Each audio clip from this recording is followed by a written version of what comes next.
La vie de couple n'étant pas un long fleuve tranquille, il arrive parfois que les deux partenaires connaissent des situations conflictuelles, des problèmes. Et dans la quête justement de solutions à ces problèmes, l'on peut être amené à faire recours à la belle famille. Alors, est-ce une bonne ou une mauvaise idée que de le faire?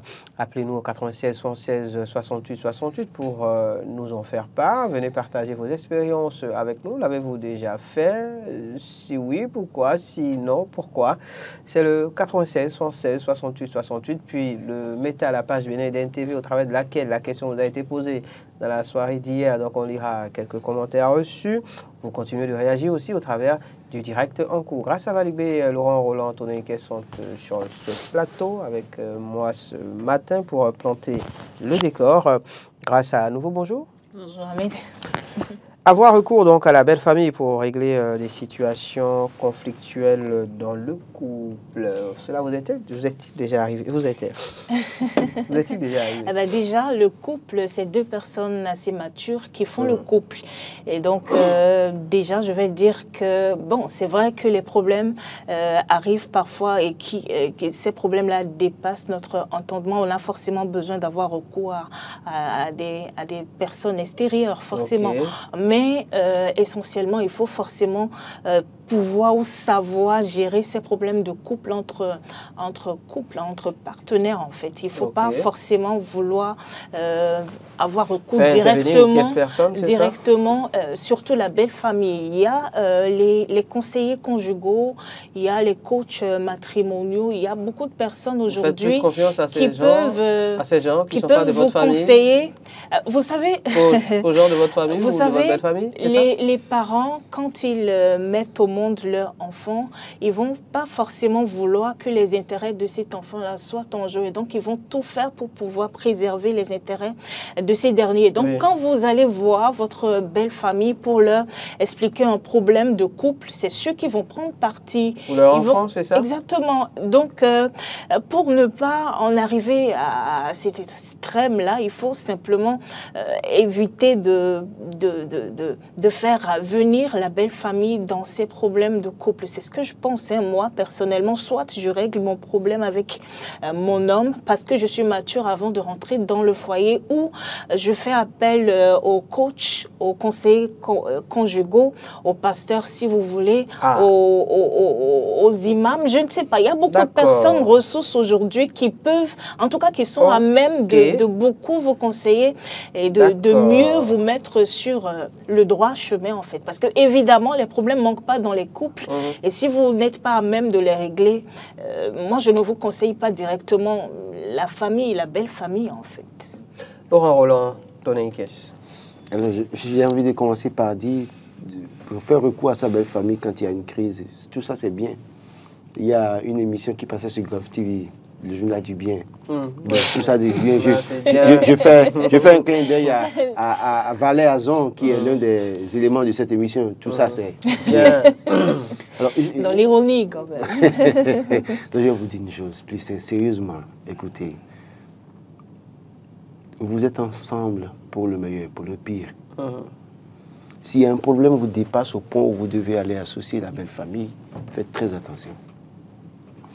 Parce que si vous êtes le vrai financier pacha qui doit tout donner dans la belle famille, il se peut que parfois on réunit même l'enfant de la famille pour vous donner raison. Mais quand vous n'avez pas toutes les conditions réunies, je vous en prie, ne faites pas cette erreur. Parce que le papa veut peut-être telle catégorie d'homme pour sa fille, la maman veut peut-être telle catégorie d'homme pour sa fille, mais en même temps, c'est vous qui avez pris sa fille. Ils n'ont pas encore dit le dernier mot, c'est peut-être les beaux-frères, peut-être que vous ne faites pas le geste que peut-être l'aise de la fille faisait, vous ne faites pas ces gestes, vous n'intervenez pas dans ces choses, donc on vous guette. Et c'est vous qui voulez amener problème. Mais vous créez votre propre tombe. Parce que c'est en ce moment qu'ils vont vous ensevelir. Totalement. Pour libérer leur sœur. J'estime que véritablement, que ce soit homme, que ce soit femme, il y a des dossiers. J'ai évoqué le cas sur ce plateau une fois déjà. Écoutez, Ahmed Arekpa, les garçons sont tellement aimés par leur maman. Exactement. Ce qui fait que parfois, il y a des problèmes entre les belles-mères et les belles-filles. Et les pères aiment tellement leurs filles. Ce qui fait que parfois, il y a souvent crise entre les beaux-pères et les maris. Dès lors que vous vous mariez avec une femme et que vous donnez le meilleur à votre épouse, c'est qu'à un moment donné, il y a des choses que votre maman peut voir, ne jamais apprécier. Permettez qu'on reçoive un tout premier intervenant au 96 76 68 68. Bonjour, bienvenue. Oui, bonjour, comment vous allez? Très bien, et vous? Monsieur Ahmed, vous allez bien? Nous rendons grâce à Dieu, monsieur. Monsieur Laurent, bonjour. La Sissi, Bonjour, monsieur la Sissi, il n'y a pas moi. Oui, monsieur la Sissi, Kolaone Saman. Salut, grâce. Vous n'avez pas salué Monsieur Lassissi, je vous salue. Oui, madame, vous allez bien, toutes mes excuses. Vous C'est fâchez pas. important. Faut pas qu'on nous parle de traite de misogyne ici. Les appels de cannabis, c'est ça? Oui. Par rapport à votre sujet du jour, Oui. et franchement, c'est un sujet très lourd. Et ça a ses avantages et ses inconvénients. Ok.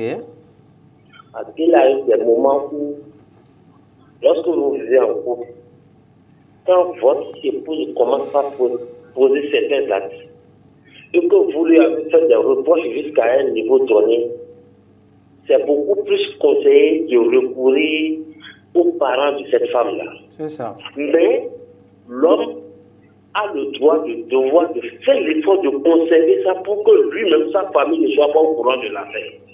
Ok. Là, ça lui permet de régler le problème de façon très simple. De protéger sa femme. Parce que, de protéger sa femme. Parce que le jour, vous, vos parents commencent pas à être au courant des affaires du genre, votre femme n'est plus vue de la même manière. C'est ça. Ça fait pas ça. Secondo, les hommes, leur famille ne permettent pas très souvent ce que leur femme leur monte dessus. Or, c'est vous qui savez de quelle manière vous vivez dans votre vie de couple. Troisièmement, parfois, il faut en parler. Parce qu'il y a des femmes têtues.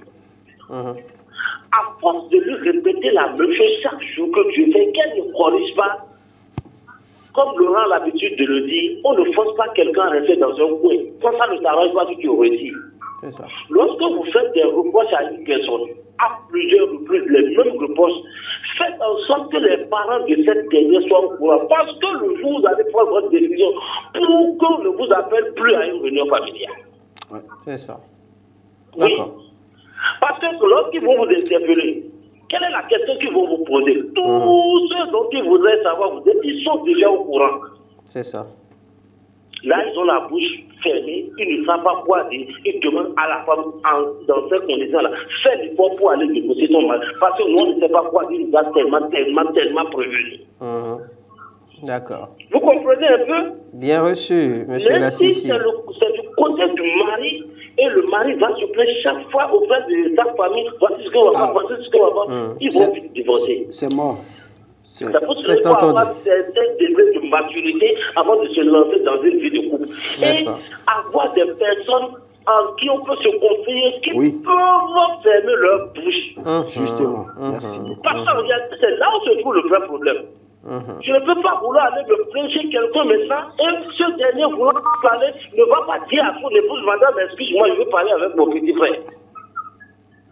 Ou soit tu lui exposes le problème, tu finis, tu quittes là, lui il en parle à sa femme. C'est comme ça les choses là passent d'oreille à oreille. La femme en parle à quelqu'un d'autre. À une amie qui en parle à une autre amie du quartier. En réalité, quand vous vivez dans une vie de couple, vous ne pouvez pas tout de suite gérer ça tout seul. C'est ça. Vous êtes obligé d'en parler. D'en parler parfois pour avoir des solutions. À qui on va se confier pour que ce dernier-là puisse fermer sa bouche? Parce qu'en réalité, c'est là où se trouve le problème. Oui, c'est ça. Merci beaucoup, monsieur Lassissi, donc, pour cette contribution. Je souhaiterais dans cette condition, franchement, c'est un très bon sujet, que le mari fasse l'effort de parler surtout à sa belle-mère. Lorsque vous constatez que la fille n'écoute pas votre belle-mère, recourir vers son père. Mais quand vous savez que la belle-mère peut-être déjà n'est pas sensible à vous, quand vous savez que si vous allez la voir, vous n'aurez jamais une bonne entente entre vous deux, en fait, c'est ça. Bon, ça Monsieur, avant d'épouser une femme, faites l'effort de vous entendre avec votre belle-mère. Le jour où votre belle-mère ne vous cautionne pas, laissez-lui sa vie, parce que votre foyer va mal finir. Merci, monsieur Lassissi. Bonne suite de journée à vous à Calavi. Merci pour cette contribution, monsieur Lassissi. Donc, qui estime que oui, il y a des situations dans le couple, justement, qu'on n'arrive pas forcément à régler entre partenaires. Oui, et qui nous emmènent donc à aller vers d'autres personnes. Oui, je crois que, comme il l'a dit, en fait, quand vous commencez par vous plaindre, et que déjà vous n'êtes pas le bienvenu dans la famille déjà au départ, c'est que vous creusez votre propre tombe. C'est ça. C'est vrai que si de base vous ne vous entendez pas avec votre belle famille, c'est compliqué après de faire et là, c'est que ça recours à elle pour votre propre. Mais après, je crois qu'il a dit, je parlais des garçons avec leur mère et des filles avec leur père. Dès lors que vous, homme, vous commencez par vouloir associer votre mère ou bien votre femme pour aller voir votre mère, sachant très bien qu'elle n'a pas raison, hein, mais pensant que, comme c'est une femme, elle peut la manipuler un peu, c'est fini comme ça. Ça crée des problèmes et ça amène des problèmes dans le couple. Je pense qu'aujourd'hui, grâce à si bien dit, hein, il y a des conseillers matrimoniaux, conjugaux, il y a des cabinets. C'est mieux d'aller vers ce... Parfois oui. Parfois oui, parce que c'est un secret professionnel. Ces personnes peuvent vous conseiller. Et M. Lassissi a dit des gens qui peuvent fermer leur bouche. C'est ça. Parce que même dans vos communautés, vous n'êtes pas sûr que les gens vont fermer leur bouche. Vous n'avez pas la certitude que les gens peuvent fermer leur bouche. Celui chez qui vous allez pour conseiller matrimoniaux, conseil matrimonial et autres, vous pouvez faire un engagement avec lui. Le juge entend l'affaire là dehors, je suis assis en justice. Et vous faites un contrat. Et vous signez un engagement. Mais c'est pour vous allez vous donner des conseils ou vous orienter. Parce qu'aujourd'hui, écoutez, vous levez, vous allez même parler à une copine ou à un camarade, un ami. Et c'est lui qui va informer votre belle famille. Exactement. C'est lui qui va informer vos proches. Et bonjour les dégâts, ce que vous évitiez, vous redutiez, c'est ça que vous subissez. Donc je crois qu'aujourd'hui, et je continue de dire que tout ça, c'est la base de comment est-ce que vous vous êtes mis ensemble. Et quand si vous avez suivi les différentes étapes et que vous avez respecté ce monsieur pour vous mettre ensemble et que vous avez le respect l'un pour l'autre et que quand le monsieur dit 1, la dame ne dit pas 2, 3, c'est que vous n'avez même pas de problème jusqu'à aller soumettre ça à quelqu'un.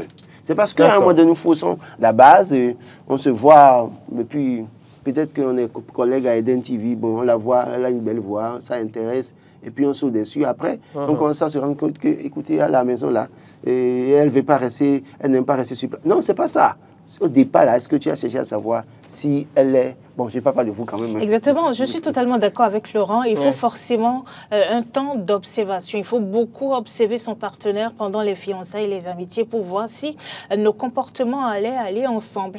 Parce que dans le couple, ça vous évite ces problèmes qui vont vous amener à avoir recours à d'autres personnes. C'est vrai que dans les fiançailles, les partenaires, ils cachent beaucoup leur comportement. Ils ne vont pas vous montrer qu'ils sont impolis, par exemple. Tout le monde. Mal éduqué. En fait, on montre la bonne face toujours dans les relations. Et puis après, c'est quand on a... beaucoup de femmes le disent. On a beau faire 20 ans de fiançailles, on a beau apprendre à se connaître de toutes les manières. Je pense qu'une fois dans le couple, des problèmes, il y en a toujours. Oui, il y en a toujours. Quelle que soit la préparation faut savoir gérer. Qui a été faite, il y a toujours des problèmes. Mais il y a des femmes carrément qui disent, il y a des femmes carrément qui disent, et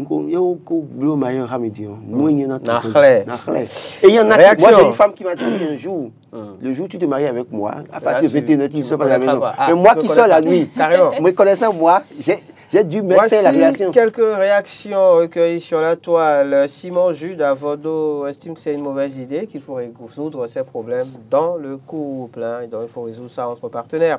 Alès Lélu écrit, oui, mais cela dépendra des partenaires, c'est-à-dire le couple en question. Sinon, à mon avis, cela ne pose aucun problème. Donc pour lui, il n'y a pas de problème à aller voir la belle famille pour régler ses problèmes de couple. Pour Z, le sage, le plus important est que le problème soit résolu. Donc, quelle que soit la personne à laquelle on a recours, l'essentiel, c'est que le problème soit résolu. Manu écrit, quand on jouit ensemble, est-ce que la famille intervient? Résoudre les problèmes en associant la famille, c'est mauvais, sauf en cas de force majeure. Pour Freddy Moncho, oui, mais cela dépend du ou des problèmes du couple. Si ce sont des problèmes qui nécessitent l'intervention de la belle famille, tels que l'infidélité, le manque de respect, etc. Oui. Donc oui, apparemment, hein, au regard de ces quelques messages lus, c'est à traiter au cas par cas, c'est-à-dire en fonction du problème. Donc, il faut avoir recours à la belle famille ou pas. Basile écrit que c'est au couple de faire un choix tenant compte du problème. Très bonne idée, à moins que la belle famille te déteste. Donc cela rejoint un peu ce que disait Laurent tout à l'heure. Si vous n'êtes pas aimé dans votre belle famille, ce n'est pas la peine de chercher donc à faire recours à la dite belle famille pour mais par problème. contre, vous ne faites pas recours à la belle famille. Par contre, ce que dit M. Assisi, il faut quand même trouver la formule d'informer quelqu'un de la famille. Quelqu'un de la famille quand vous même. Dit, voilà ce qui se passe. Au point où le jour où vous prenez la décision irrévocable, pas surpris. Quand on vient vous voir pour venir vous dire non, écoutez, c'est trop tard. Lévi Kamel estime que c'est une mauvaise idée. Néanmoins, c'est l'homme qui aide l'homme. Dans certains cas, ça peut vraiment aider. Un autre message, ce n'est pas grave, nous pouvons accepter quand le problème n'est pas si compliqué. Donc si ce n'est pas si compliqué, on peut en parler à la belle famille, hein, selon ce dernier. Pour Mara, c'est une bonne idée si la belle famille t'aime beaucoup et mauvaise idée s'il ne t'aime pas. D'accord. Faux Jean estime que ce n'est pas une bonne idée. Julien écrit la belle famille a aussi ses propres problèmes de couple, donc il ne sert à rien de se plaindre à chaque fois qu'il y a problème. Rien d'autre n'est meilleur que la compréhension dans le couple. Alors oui, avoir recours à la belle famille, donc dans certaines situations bien précises, mais le faire tout le temps, apparemment c'est pas très bien vu par ce dernier. Ferdinand le gouverneur écrit que c'est une très bonne idée, à plus forte raison si vous êtes bien vu de part et d'autre des deux familles. Cela impose votre respect en personne.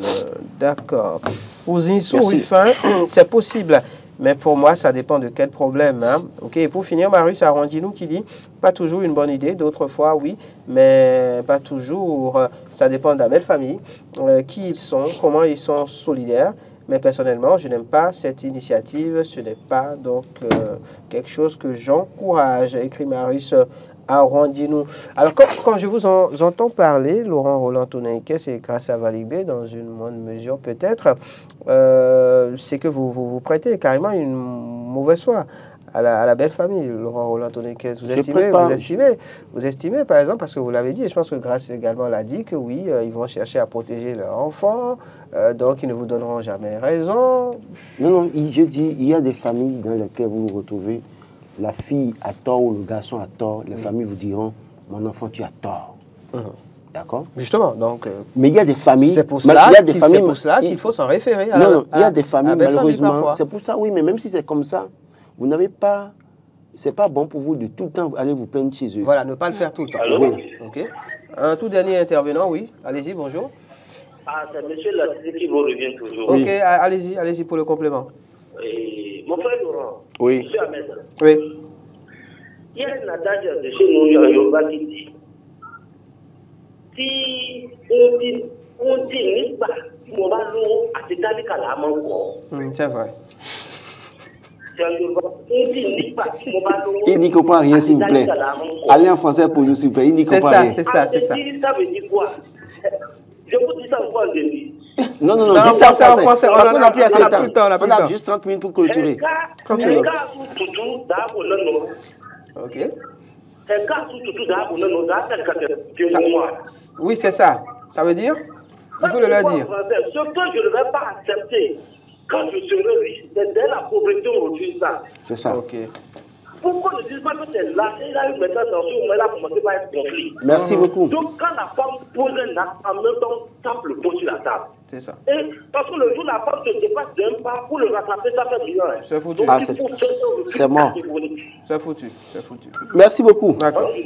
Merci. Bonne suite de journée à vous, monsieur Lassisi. Donc, je vous disais, en fait, c'est pas belle famille. En fait, vous, la famille peut vous donner raison tout le temps, mais évitez d'aller tout le temps là-bas. Voilà, maintenant, ces familles-là, quel qu'en soit le cas de figure, C'est qu'ils vous verront que c'est noir, mais ils vous diront que c'est blanc. Exactement, Voilà. ils sont de mauvaise foi. Et donc, je suis d'accord avec ces commentaires-là qui disent qu'il ne faut pas totalement exclure la belle famille.